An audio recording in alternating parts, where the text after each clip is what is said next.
fishing, it's in my soul.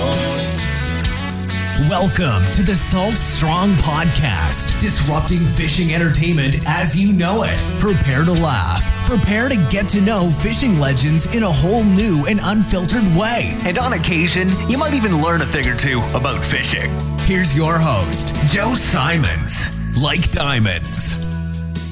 In 3, 2, 1. We are, I believe, officially going live here on Zoom, setting up your webinar for Facebook Live. So if you're listening in, we are doing a live podcast, Tackle Tuesday, with myself, Joe Simons, like diamonds. Got Luke Simons, Tony Acevedo, and our boy, Wyatt Parcell. You see it on there? We are officially live. We are officially live. So if you're listening to the podcast, this will also be on video somewhere on the Facebook, somewhere on probably YouTube eventually, and certainly on the podcast. So there's only Tuesday. There's like a 4-second delay from the phone, so questions will be coming in, and we'll see them about 4 seconds afterwards. So this will be fun. Yeah. So let's kick it off while we wait for some people to join us. Hopefully, some great friends. We announced yesterday on Instagram that we have this really cool Yeti cup. Our friends at Reef and Reel made this for us. If you guys are watching, can see this. And it was an Instagram free giveaway. All you had to do was follow us, follow Reef and Reel, and tag 2 friends. So let's see if we can stream and share my screen all at the same time without completely imploding something. So can you see my Instagram page? We got it. Luke, okay, that's a good start. So what I'm going to do here is I'm going to refresh, just because we did say 12 o'clock in case a couple of people came in last minute. And we get to click this. This is going to pull up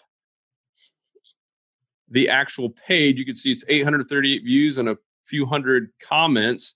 And then this cool little thing called App Sortios. Thank you, Wyatt, for telling me about this. I get to paste that in here already that wants to test it to make sure it works so we don't look like a fool while we're going live. And I'm going to hit loading. Is this a test? No, let's go for it. You guys ready? See who won? So let's do it. This is going to, I've already put in the settings where you have to at least tag 2 people. And we are going to see who is about to win this. And we'll ship this out to you hopefully tomorrow. Participants 12. Wait, there's got to be a whole lot more than 12. What in the world? You got to be kidding me. Settings. I grabbed the wrong one. Jeez. While we're waiting, we have I see. Greg. You know I did. I grabbed the wrong one. Ooh, that was close. All right. We have Greg Ramco like AFCO on here. So welcome, Greg. What's up, Greg? All right, let's try this again. Whew, that was close. It's like there's no way there's only 12. All right. Start. Okay, so this is scanning that page to make sure that you have tagged 2 people and are following both us and Reef and Reel. It's taking 5 minutes for all these people, and there's no way it's going to take 5 minutes. Doggone. Do you guys have these cups yet? By the way, have you seen the new tops? That, my old school Yeti cup didn't have that protective piece. And I guess all the new ones have that now. I don't know if you can see my screen or not. Are they the magnet ones, I presume, where you can actually take it off and clean it easier too? Yeah, it feels like a magnet. I don't have one. Tony, Wyatt? Yeah, mine has a magnet on it. Just pops off. Real tough guy. Yeah, I've got one of those. I do believe it does have the magnet. Looks like the list up. Here we go. Can you guys see this list? Mm-hmm. 288 participants. All right. Let's see here. So we have a lot of people on, Joe, that weren't here before. If you can remind everybody what we're doing. Actually, you know what? We got to exclude duplicates. Doggone. Minimum mentions, 2. How did this thing lose it? Dang. Well, at least you guys are going to see what really happens. So right now we're doing a giveaway. This is going to kick off a Tackle Tuesday. So we're going to be here answering live questions. So any questions you have about tackle equipment, be ready to ask questions or go ahead and ask them, and we'll be checking the comment feed below. And we're kicking it off first by giving away this Salt Strong Yeti Cup by our friends at Reef and Reel. So now we're going to hit start and see what happens. 5, 4, 3, 2, 1. Rob D. McDiddy 3. He tagged his 2 people. Rob D. McKitty 3. Boo, yeah. He's got a, that was a Cass King shirt on. It's, never mind. Dude, huge congrats, Rob. We will be reaching out to you to get your address. And I will try to see if we can flip this Zoom. Stop share. Does that go back to us? Yep. Dang, you gotta love when something works. Scared me after that that app thing wasn't getting the right people in. All right, so we're giving away the cup. Let's talk about some tackle. Luke? Yeah, let's do it. Yeah, I've basically been, so we have some a new lure coming out, and so I've been doing a lot of testing with that, and that's been good. But no, you can't just say that, dude. We have a lure coming. Come on, like, yeah, we got a prototype we've been testing for a while. Like, this is a tease, dude. Yeah, and so that's been working, but it's just to give the type of lure, and it's a big thing that we want to talk about. This chat is the type of lure is extremely important, and you need to match the right type of lure to the conditions. And so this lure in particular, I have one over here. The new one is a jerkbait, a soft plastic jerkbait, a split tail, not a paddle tail. And where it's been working extremely good is up in the shallows, and specifically when it's calm and clear conditions, right? So like for sight fishing, this is my number one go-to. Even for getting some big redfish on this flat that a lot of guides have been hammering with cut bait and live bait. This has been the only lure that has been working. But if it's not calm and clear, or if I'm fishing deeper water, like more than 2 feet, then I'm using the Slam Shady paddle tail. So that is what I've been having. Obviously, I've been testing a bunch of lures in between. There's a Slam Shady paddle tail rigged on a jig head. Oh, really good. Yeah. Slam Shady, baby. And if you guys haven't claimed your free pack, we got a whole nother batch in actually last night. So slamshady.com, we have some more free ones. It's first come, first serve. It's limited time. And if you've already claimed your free one, please don't do it again. We're actually tracking that stuff, and we do not send them. And we even keep your little shipping charge. Yeah, because we lose money on every transaction. Yes, so yeah, we're not. This is not a charity. What we're doing is putting them in your hands to prove this works. I mean, our whole mission is to get more people out there fishing and giving you a lure that makes it so simple to catch fish that even a 7-year-old could do it. And in hopes that you buy more. Let's just be honest. Like, once again, we're losing money in hopes that you buy more. And stats have proven that most everyone who buy or gets one pack buys more and or joins the club to save 20% to keep buying more. And as Luke said, now we have a new lure that's going to complement this. Oh, he went there. He just did it. He just did it. There it is. So yeah, this has been incredibly good for the shallows, right? Rigged on a weighted hook. But if fishing deeper water, Slam Shady and jig head has been really tough to beat. And the really cool thing coming out soon is what I've been doing is I've always wanted to see how fish hit these lures underwater. So I got one of those underwater cameras, and this is literally the rig where there's like 2 feet of line behind. So I mount the camera on the line. I've been casting the camera out, and it launches. And so I've been literally fishing this. And like last time we went out, I caught about a dozen trout with the camera right in front of it. So I have a lot of cool underwater footage of the trout coming up and smacking it. One of which was a shark was trying to eat it on the way in. It was crazy. So fun videos coming up soon. And for you insiders who are in the community have already seen quite a few of our big fish picks that we've caught using this lure. And I'm just going to go ahead and tell you the name if you're on here. It's called the Alabama Leprechaun. Yes, the Alabama Leprechaun, coming to the the Salt Strong shop very, very, very soon. We spent a lot of time developing this. It actually has quite a few custom features that you will never see anywhere else, including a custom scent that is not just like sprayed on, not just dipped. It is actually built in to the mold. And we're really, really pumped for you to see it. As Luke said, he's had trouble catching small fish with it. And every time that you go, usually fish in the sunset, I'm here with the 3 young kids. on my end, looks like, dude, I just caught another big trout, another big red. Then that 40-something inch snook that nailed it and ended up jumping off. Big old flounder. I mean, this is like only catching big fish, which is really interesting. It's been good. And so I'm seeing some questions starting to come in. So let's go ahead and start hammering some of those down. So Tony, this one, this is Tackle Tuesday. Yeah, and Tony, this one I think would be good for you. You did that Stratic CI4 review, and this is from Greg Ramco, Mike Afko, and he said, would you replace the Shimano Stratic CI4 Plus bearings with OEM bearings, or is there a better option? Mine keeps getting rough despite cleanse oil. And yeah, I would definitely go with some higher end bearings. Just from experience, I've had the same issues with the CI4 Plus with the bearings getting really rough, whether they're the ones in the reel or the roller bearing. So if you can, I'd probably take it to a reel shop and get their opinion on brands. I'm not too sure about specific brands, but there are some better options out there, definitely. And I personally have gone away from the CI4s. I love them. They're my number one reels for many years. And the bearing problem has been just totally disappointing me every time. And so I bought the CI4 at the same time. I bought a Daiwa Fuego. CI4 is $230. The Fuego is $99. My Fuego is still running real smooth.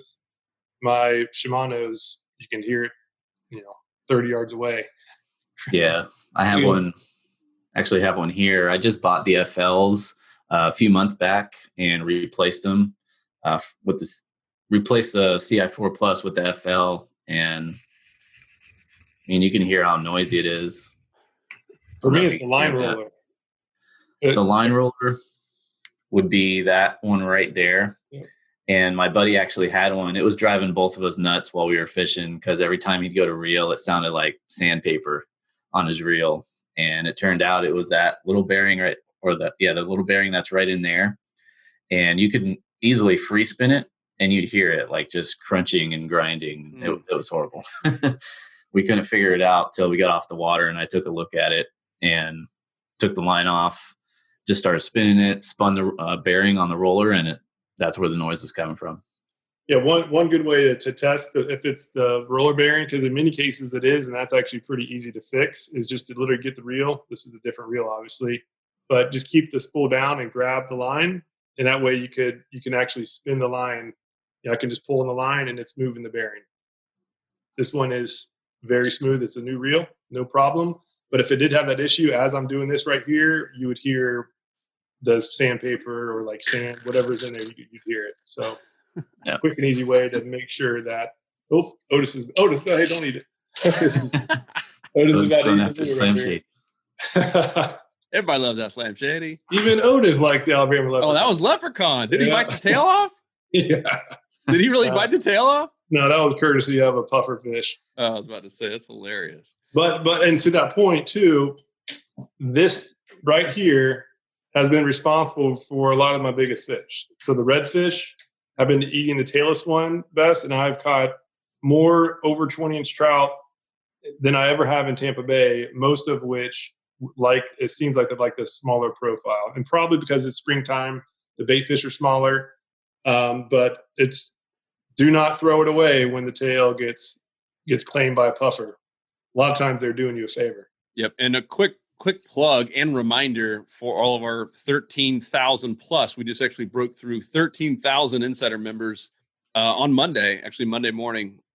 And you guys all get 20% off everything we're talking about. I mean, I think now we have 20% off pretty much every rod, reel, line, lure, everything, casters, everything you can imagine.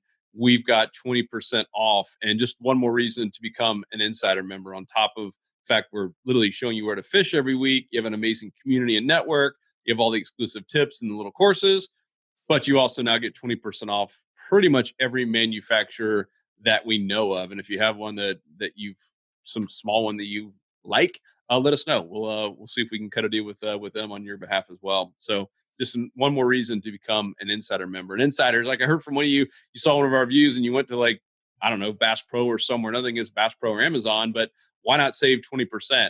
And he was like, oh man, I completely forgot about that. So always a good reminder. We got it. It's right there in your dashboard as you're logged in as an insider, exactly how to get that discount instantaneously, baby. All right. Next question. Alex Murphy asked, Tony, this will be another, or maybe Tony or Wyatt. I'm not, this is about kayak fishing. I haven't done kayak fishing in a while. Looking for the best kayak, bang for the buck, for stability. Currently have an Emotion Stealth, which is not very stable, and would like to upgrade to something that can stand and cast from to get better at sight fishing. Options he's found: Ocean Kayak Prowler, Vibe Sea Ghost, Old Town Predator, Hobie Outback, Feel Free Lure. I never heard of that one. And then any other suggestions? And then secondly, is a pedal drive worth the extra cost? All right. So that's a loaded question, huh? And a lot of options. That's a lot of stuff. When it comes to a kayak specifically, it's really personal preference more than anything. But as far as stability goes and looking for something, if you're on a budget, definitely the Ocean Kayak Prowler. The Big Game 2, though. The original Prowler is much narrower than the Big Game 2. And you're going to have better stability with that Big Game 2. It also paddles really well. I had one myself. That was actually my second kayak I had, and loved that thing.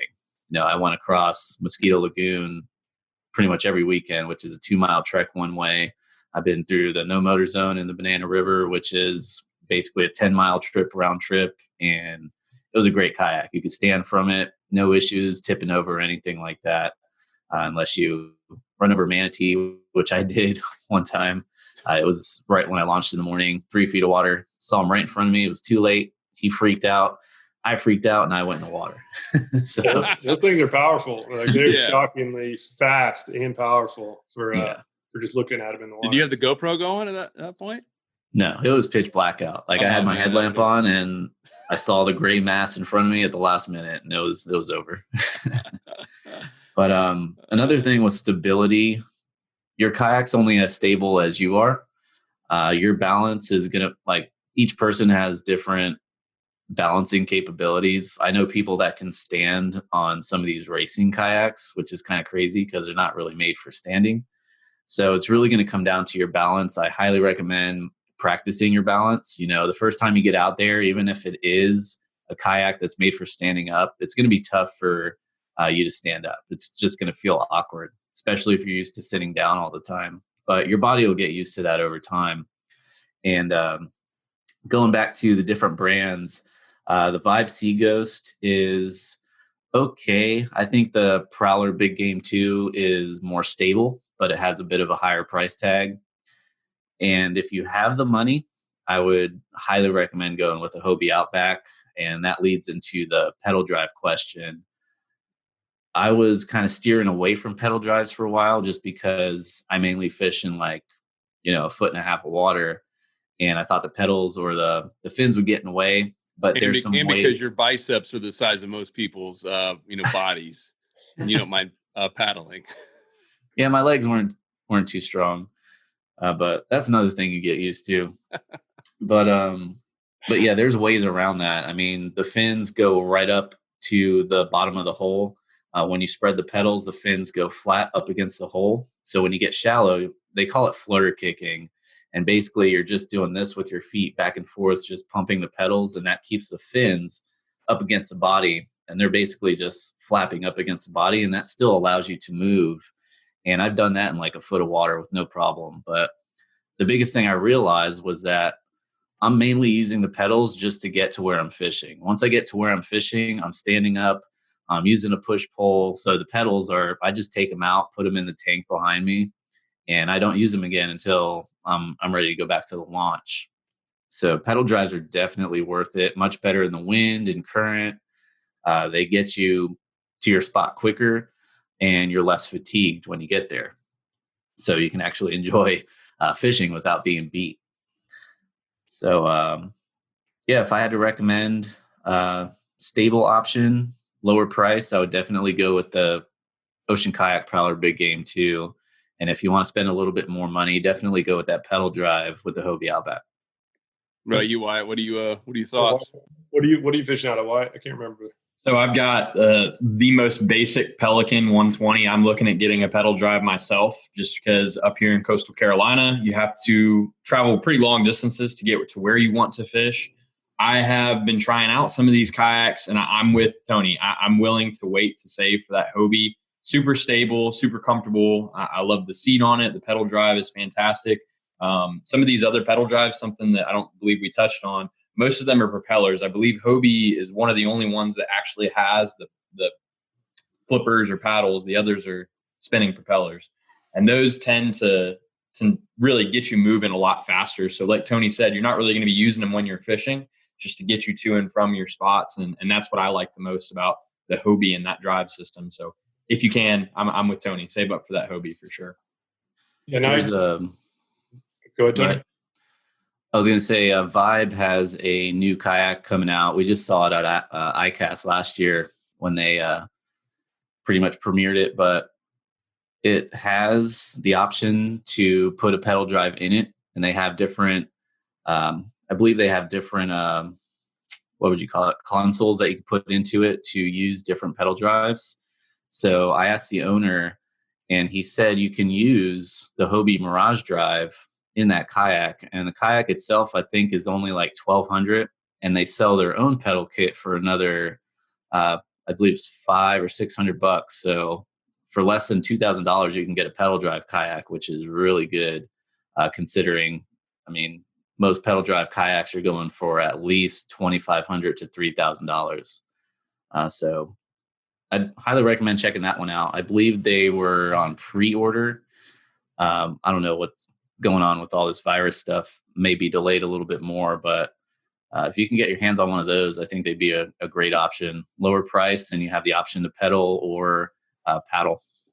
And I'll add one more to the mix, is the Old Town Outback PDL. So I have one of those, and I don't go kayak fishing all that often, but when I do, my favorite way to do it is to put the kayaks in a boat and then go way back in the backcountry, like to spots that are just really far and really can't paddle to.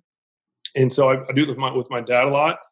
And this PDL in particular, it's like just over 10 feet long.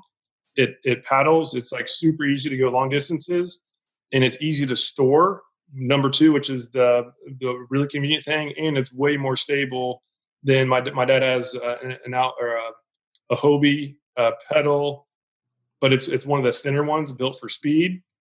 And although that's much more expensive than the Outback, like my dad now won't even fish out of his Hobie anymore. He likes this Old Town because it's smaller, right? It's easier to manage, and it's more stable. So, but just know that as it gets wider and it doesn't get longer, it's not quite as good for going super long distances, like what Tony's doing, going across the Mosquito Lagoon, 2 miles plus each way. That's a lot of pedaling. But if you're not going super long distances and you want to save a little bit of money, then that PDL is good. I've been really happy, and that's the only one that I've fished out of that has the pedal. But that's a game changer, going from pedal drive to whether it's a propeller like the PDL or the flipper things. It is a game changer compared to using just a paddle only. Yep. All right, I want to pivot. I saw Gregory Ramco. Is that like AFCO? No. What's first he says, what do you think about the Z-Man chin lock hooks? And he also wanted to know why, Tony, you really think about it. Does this custom scent in the Alabama leprechaun attract chicks? It was his question, and that is to be determined. Depends on the fish you'll catch with it will help you attract chicks. But that's right.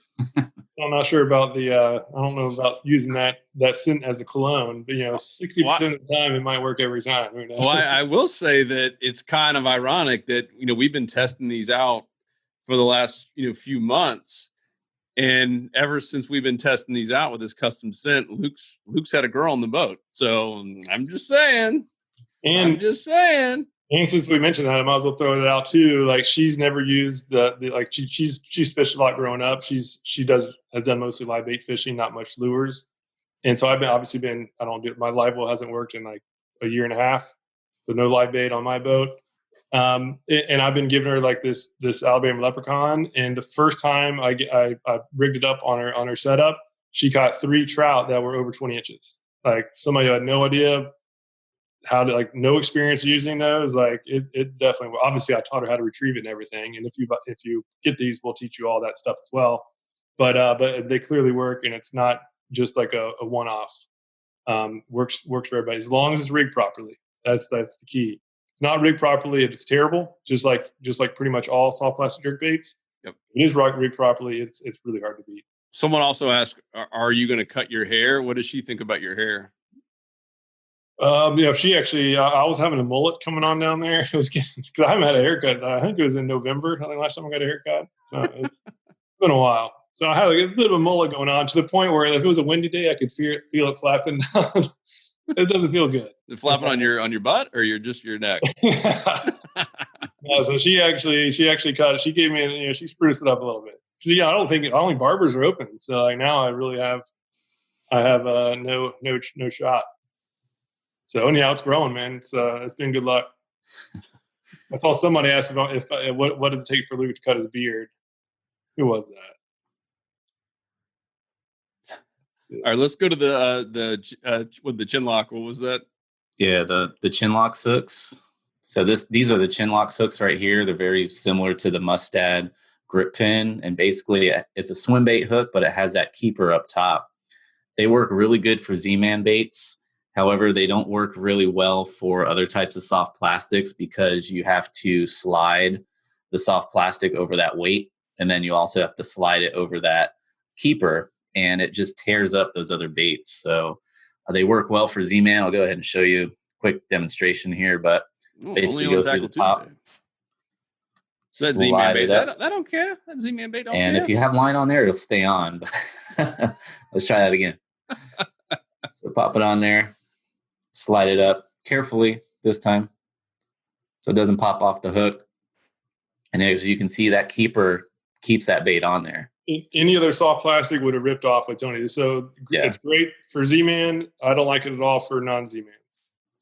So they rig up really nice. And a lot of people have asked if we're going to have the Z-Man Slam Shady back. So right now, like as of this second, there are 4 inches. We ran out. We have a few more. They'll probably be gone by tomorrow, maybe even today, now that I said that. So there's some 4 inches. There's definitely some 5-inch, the scented ones, which are going to be great. Right now with springtime coming on, with some big old trout going to be inhaling those things. And we are out of the 3-inch. We have the 3.5 Slam Shady 2.0, and we will be getting a whole lot more. Z-Man shut down right now. I don't know if you guys know that most of these tackle companies are either on a one-man crew, or they're shut down completely until this virus thing goes away or gets better.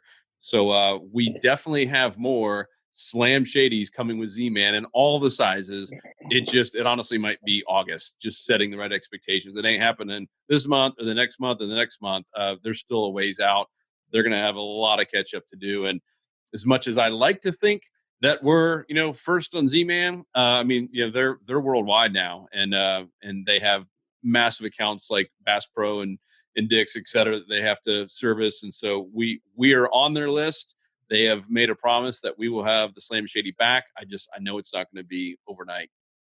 And because we were selling so many things to you guys, I believe it was their number one top selling color. The Slam Shady was a top selling color for all of Minnow Z across every single channel that Z-Man has. And that also means we got to print off a lot of them. We got to make a ton of them. And that just kind of like puts a wrench in all of their stuff. So it's been crazy. Who would have thought that this thing would have worked so well? We knew it worked well. We had no idea it was going to take off the way it did. And now we're at, is it 52 species, Luke? I know Jake's working on a blog. I don't know. I think it's like 52 or 53 species as of today, different species that have been documented, landed, caught on the Slam Shady. So keep them coming. Pretty much it. I mean, any fish that eats bait fish that are around 3 to 4 inches is gonna hit this lure, right? That's like saying any American that likes to eat pizza. It's like 99% of us. Yeah, minus a few vegetarians, just like carp, right? I don't think we even caught a carp yet. Take away the vegetarians and the vegans, and you got pretty much the rest of the people. All right, so let's go. Let's go to the next question. We have Jacob Miller go in order from when they came in. I think we got out of order for a little bit. So, question came in: have you guys used any of the Florida fishing product reels? Pros and cons. Yeah, I'm supposed to call them back today. They called me yesterday. Oh, cool. Yeah. Tony, why have you guys used those reels yet? No, I haven't used them. Neither have I. So I have. That's why I left. I went to get part of my reel graveyard right here. Big That's old not a good couple sign. full of them. We're testing out a bunch of reels, and Is it a graveyard? Meaning like they're all shot? yeah, I don't treat them very well, Joe. Oh, okay. Got it. So I've never taken them apart. Sometimes I do a lot of fishing for my paddleboard, and that means that a lot of reels will take a quick dip in the water accidentally. And so I don't clean it out. I just keep using it. It's just to see how good they do. Florida Fishing Products, I like their smaller reels better. And supposedly, so I did have one issue that I just wanted to highlight, but this is one of their older models. So I was tarpon fishing, got into some nice tarpon, have a cool video on it. But they were crushing artificial lures like I've never seen before. Usually I catch them live bait. They were hitting every lure we had. I didn't have anything big, or I had all my big stuff on my live bait rig. And so I was using the 4000. And if you look closely, like as I was fighting the tarpon, is the reason I was super bummed is the actual handle part broke. So, but supposedly it's been fixed in newer ones. So I immediately, I was like, Florida Fishing Products, I lost a big tarpon, right the boat because of it. But the newer models, supposedly that this was an issue that they found and realized. So they fixed it, and they have. I haven't been a big fan of how heavy they are. However, the pros are that they are good. They are good reels. They're solid. Like they're made out of the at least the normal ones. The heavy ones are made out of metal. I'm not sure about the lighter ones. So very strong. They have very strong drag. Like even the 2000 has like 20 pounds of drag or more. But the reason why I don't use them very often is they're just more expensive than a lot of others that are good reels as well. Like the fact that I end up dunking a lot of my reels, I don't buy anything more than $100, and my fishing hasn't gone down, and I feel less bad when they get wet because these reels I'm buying myself, at least for the most part, so that I can truly give unbiased guidance on them without feeling guilty. So yes, they're good reels. Their customer service is awesome. Like had I mentioned this to them, they surely would have sent me another one. So their customer service is amazing. They're a small company. They're out of Tampa, which I like. Good reels, but I personally don't buy. I don't buy anything over $100 just because I know it's going to get wet, and I'm not going to get quite as upset. And even like these cheap reels, or I'd say I can't call it cheap, but less expensive, like this Piscafun, which is like a little small company. This was like $60 or $65, a 2000 size reel. You know, I just use 10-pound line, so all I need is 3 pounds of drag, and I'm good. Every reel has 3 pounds of drag, and I even caught a 42-inch snook on this. I've caught multiple, overslot reds on it, and it's just a little 2000 reel, and it was just a good reminder that the reel isn't nearly as important as the rod. The reel won't help you catch more fish. It'll help you catch more fish. It'll help you catch fish more comfortably, but it won't help you catch more fish in most cases. The rod is the more important thing of the two. The rod helps you cast, accuracy, feel of strikes, hook sets. So I recommend putting more focus on the rod than the reel.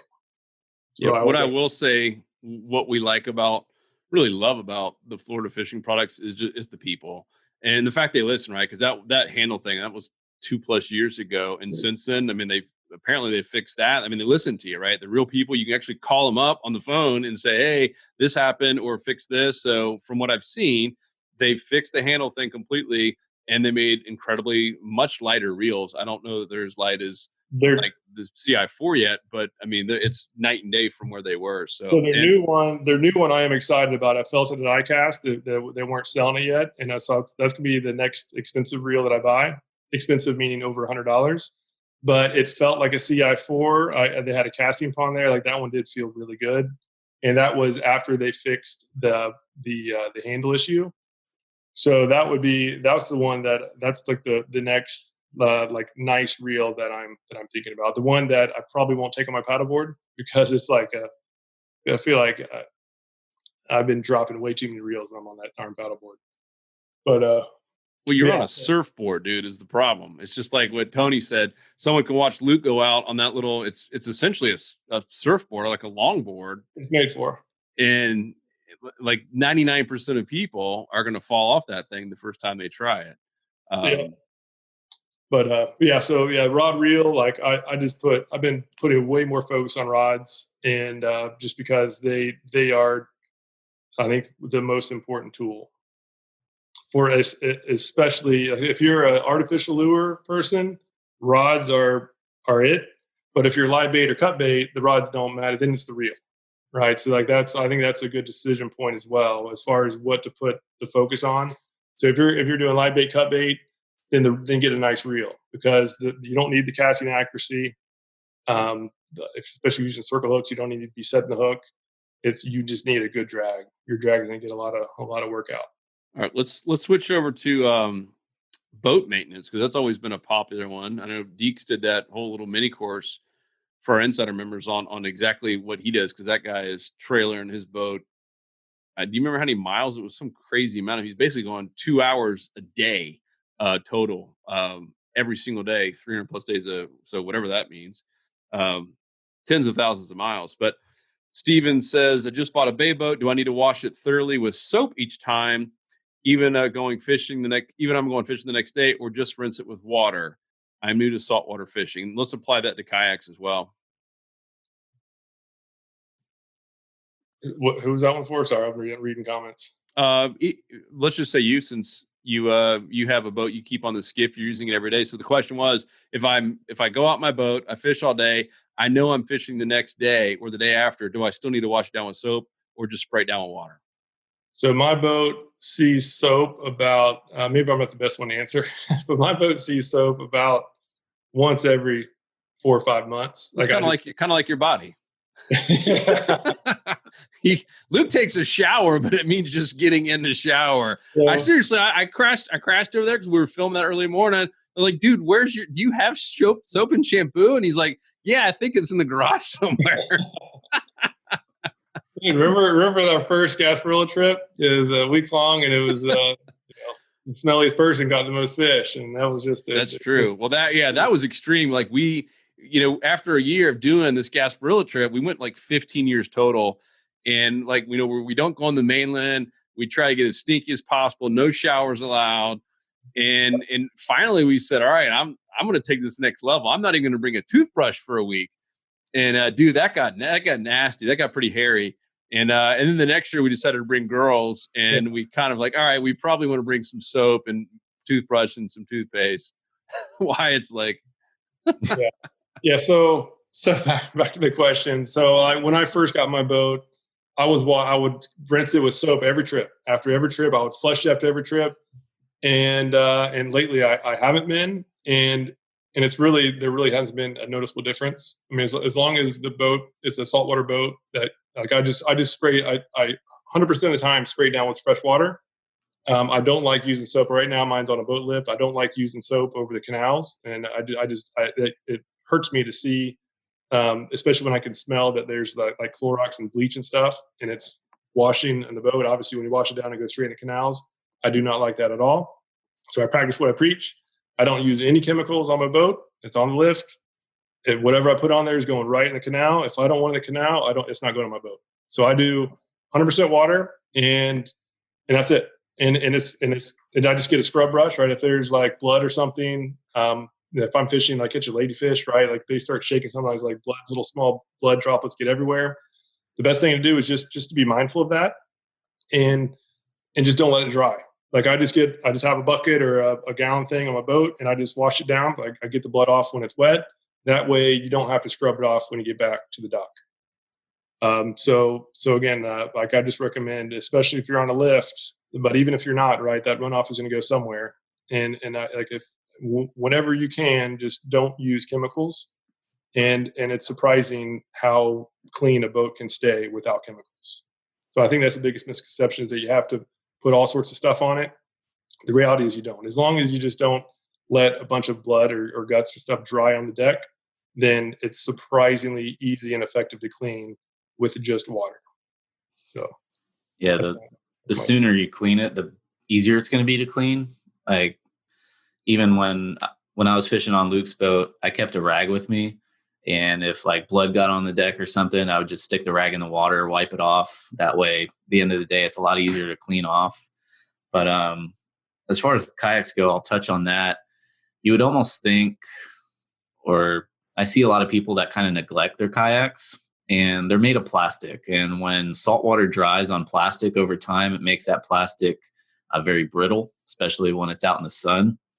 So I wash it off as soon as I get off the water. I actually you can get it on Amazon. It's a water tank. It's like a 4-gallon water tank. You plug it into your cigarette adapter in your car or truck, whatever, and you can spray off your kayak when you get off the water. That has definitely helped. Just that short trip from driving to the water to your house where that salt water has now dried on your kayak, and also the sun's been hitting it. Over time, that's going to deteriorate your kayak. So highly recommend washing off your kayak as soon as you can with soap and water. If you're going out like, every weekend, every other weekend, if you're going out the next day, I'll just give it a quick rinse with fresh water and you're pretty much good to go. But if it were me, I'd wash it off with soap and water again every other week. And if you're going out the next day, just fresh water. Then again, you also get a haircut more than every 4 months. So what do we got, Wyatt? What is I cut my own hair. So. Next question. You do? With the Flowbee? What are you using? A Flowbee? Oh, scissors and one of those electric thingies. Man. So good. You're a real Renaissance man. What do we got, Wyatt? Any good questions? Yeah, I saw that someone had asked about that knife that Hollywood was using. It looked like it was Tom Ray. Captain Tom Ray was asking about that knife. That is on the Insider Discount program. That is one of the best knives I've seen. Super sharp. Oh, we got it on there now? It's on there for sure? It's on the gear. So it's on we basically have 2 online stores. One is for the tackle.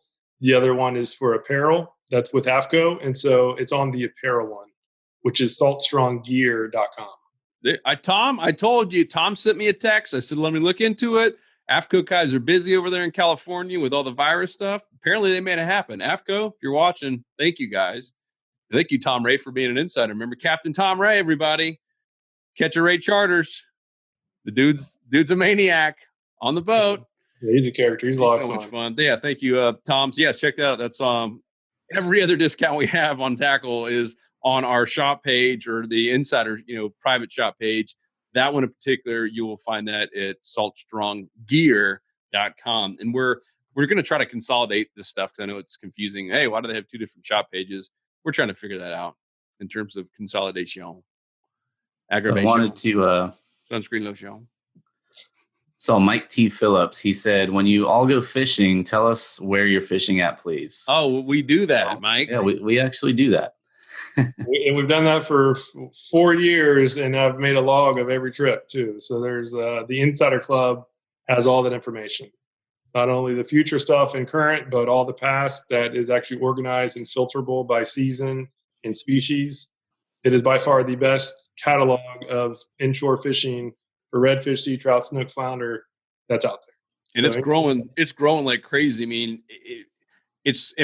we're not smart guys. We didn't design this on purpose, knowing there's going to be a coronavirus 5 years after we started Salt Strong. But right now, I mean, there's never been a better time in the history of America or really the world to like use the internet to do online education to master or try to excel or become better in something that you love. I mean, my kids are downstairs, all 3 of them right now. We're doing online e-education, watching their teacher. And we've been preaching that for 5 years. And yeah, we actually go show our spots.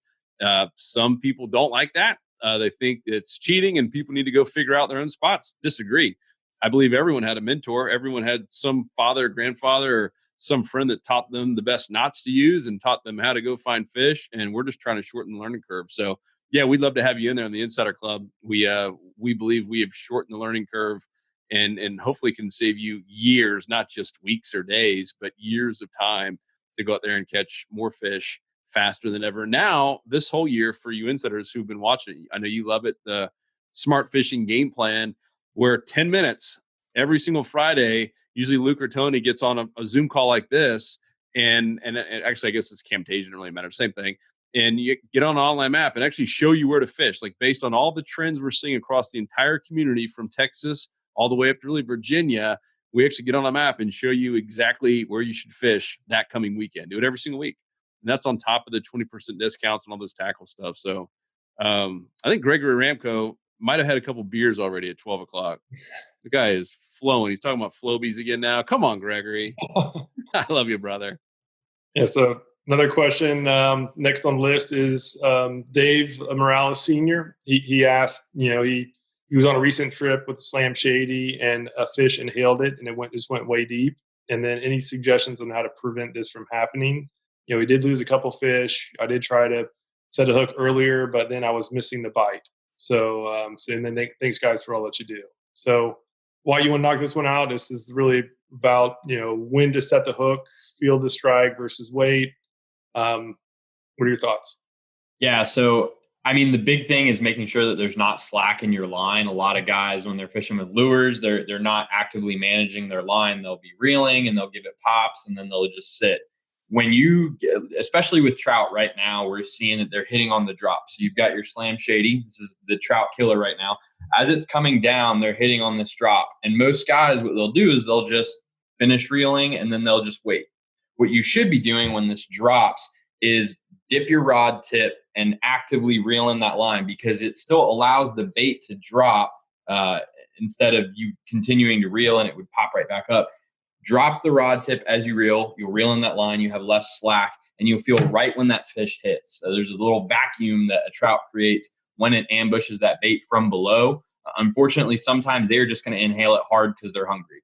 There's not too much you can do there, but the best thing I would say is actively manage your line. Make sure there's not slack, because the longer that you wait between that strike and setting the hook, the more likely it is to go further down their throat.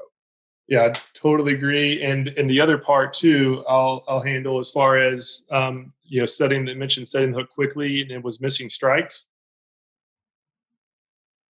Oh, I think Luke froze on us for you guys watching and or listening to the podcast. So I will try to finish his sentence. I love Slam Shady. Slam Shady works for me. I love Slam Shady. Oh, he's back. I could hear you the whole time. I guess something happened, but that wasn't what I was saying. So what I've been doing is I've been filming. I've been filming the actual Slam Shady underwater. I knew he was going to bring up Slam Shady. Yeah, to actually film the underwater strike to see exactly what happens when a trout hits. It doesn't miss. It's very rare that a trout hits and misses. They hit. It's just like a snook, right? It's a suction. So they open up. That's why we feel a thump. They basically open their mouths and it goes in. It's if that happens, you set the hook immediately. You're not going to miss many strikes. What's hitting that you miss are little jacks and ladyfish are notorious, or they're just going in there and slashing and they miss most of the time. So I recommend for preventing deep hooked fish, which is the number one reason why released fish don't live. We had a podcast with a scientist who's done catch and release studies, and to the point where they literally get trout and wipe off every bit of slime they have and put it in a tank and watch it. Not try this at home. Yeah, don't do that. But those trout live. After it was like a week or two. I can't remember the details, but it grew all its slime back.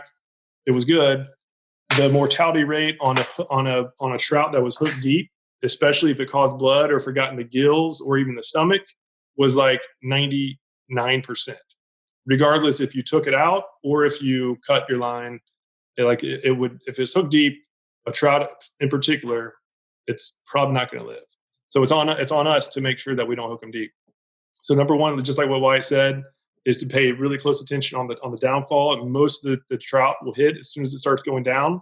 They're on their way up, coming to get it. It starts coming down, they grab it. So if you're not paying attention, you're going to have like a 1 or 2 second delay, which will give them time to suck it down. Also, number 2, use braided line. Braided line is shocking. I was really slow to switch from my beloved mono to braid. As soon as I did, I realized how much better I could feel everything with braid. And then number 3 would be a sensitive rod. For many years, I put I put most of my money towards reels, and I would get whatever rod would fit my budget. And then I switched. Like lately, I've been doing the opposite, where I get a really nice rod, and it's with a nice sensitive rod, fast action, not one of those wet noodles. Fast action rod that's at least like medium power. You can feel everything. If you have braided line, you can feel the smallest little pinfish just tapping at it. So those three things will significantly decrease the amount of deep hooks. Obviously, there's no way to prevent it ever from happening, but it makes a big difference. If you're not using braided line, Luke, I got a joke for you. Knock, knock. Who's there? 1992, they want their line back. Who uses mono still? Come on. Well, it's good for tarpon. You need it for tarpon. But for artificial lures, especially with spinning tackle, I mean, it's a game changer. It's really the reason why, like I used to be 100% bait casters. And because spinning, like mono is spinning, just as it gets memory, the casting performance just plummets.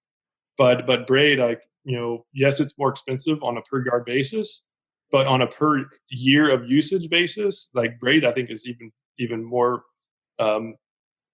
more cost effective. I have one of these reels. It's been one of my main reels, and I've had Power Pro on it for over a year. And I've been fishing it hard, and it's still working. And your line lasts longer than your reels do. What else we got? We have to bowl. We actually have a call about some new tackle, ironically, that we're bringing to the insiders for 20% off here at 1. So what else we got? Wyatt? I see. I got a question from Mike Kilburn about what the best color to use in darker water, not grassy. And he's talking about some of his spots are muddy. I can touch on it real quick. The colors I'm using, really, people think that white's not a great color to use in dark, muddy water. I'm up here in North Carolina. I mean, that is completely false. I've caught more fish on the Slam Shady than really any other color. But it really, if you can't get your hands on a Slam Shady, unfortunately, they're super popular and they're sold out. But colors like this new penny where the sparkle is in it, any kind of flash or foil, or some darker colors like this root beer here with the chartreuse tail. It's another good color to use. Just that flash, that foil tends to get a lot of attraction, but I think more than the color is the vibration. That's why I really like paddle tails in dark water. But Tony, Luke, what do you guys think? Yeah, dark colors, dark water, light colors, and clear water, just to keep it simple. And of course, there's Slam Shady, any color, any color water conditions. Yeah, I've been the reason why I've been using it for if I'm doing a bait fish imitation, like my personal thing. I just like to keep things simple. Like I used to get every color possible of everything. And lately, if I want to imitate a bait fish, I just use white.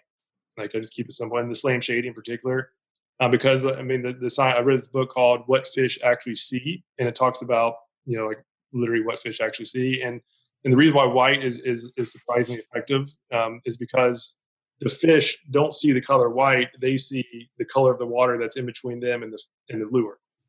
White just reflects, right? So if it's dark water, they see a dark. They see, like, if it's dark brown water, they're going to see a brown bait fish, right? Just a little bit lighter than the true color of the water. So, but if it's clear water, right, then they see a light color bait fish.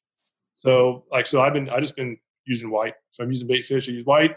If I'm imitating a shrimp, particularly like in grassy areas or muddy bottom, like dark bottom, then I'll use something dark. And that's literally it. I use light and dark and really nothing in between.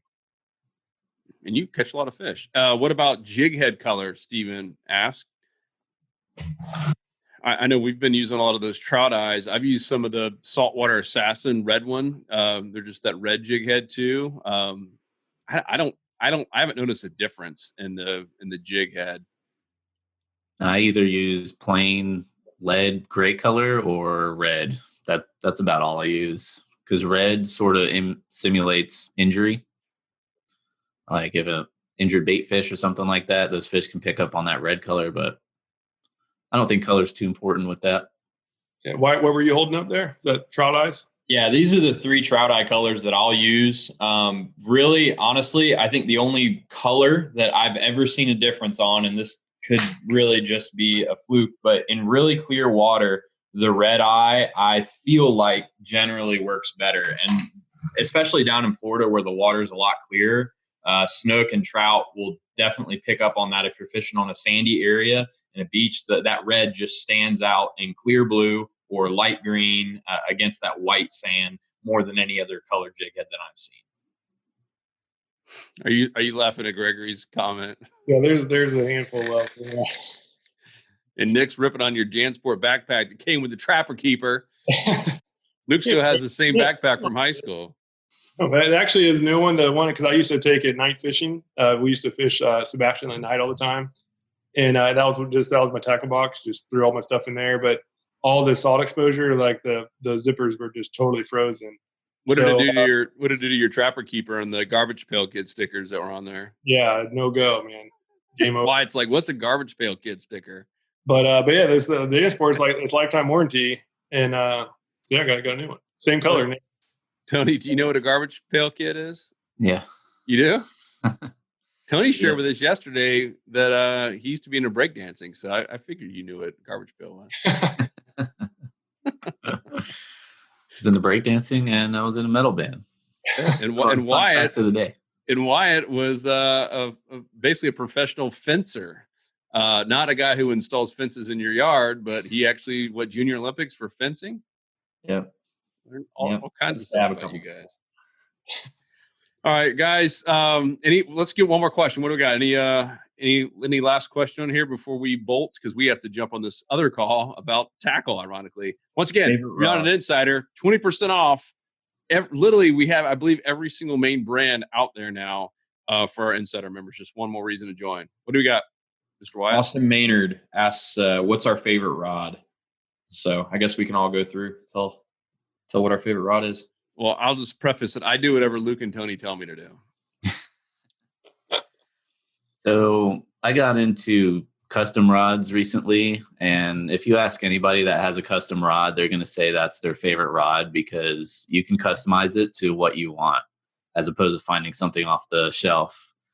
So the rod I'm using is a Century. It's called the Weapon Junior, and the guy that I had it it's from Black Pelican Custom Rods, and those Century rods are awesome. They're super strong, super sensitive, and when I'm out there on the water, I usually bring like 2 or 3 rods, and I've been switching lures to that rod just because I want to use that rod. That's what you caught that snook on, right? The one you wrapped around the dock 10 times? Yeah. My first fish on that rod was a 43-inch red, and it fought that thing like a champ. It's a 7'6". It's a fast action rod, and it has a lure rating from 1/4 ounce up to, I believe, 1 3/4 ounce. So you can throw pretty much anything on that Century rod. So if I had to choose, I'd go with a custom rod, but I actually do have. It's like a $50 rod from Academy Sports and Outdoors. It's so you have a $600 rod and a $50 rod. Yeah. So if you really like expensive rods, definitely go with custom. But if you're on a budget, one of my favorite rods is this $50 rod from Academy Sports and Outdoors. It's called All-Star. It's their classic, I believe, inshore rod. And they work awesome. I actually stepped on it on my buddy's boat. I stepped on right above the handle, like the rod was leaning up on against the seat, and I went to step down off the cooler, full weight on it, and it didn't break. So it's a pretty solid rod for $50. What you got?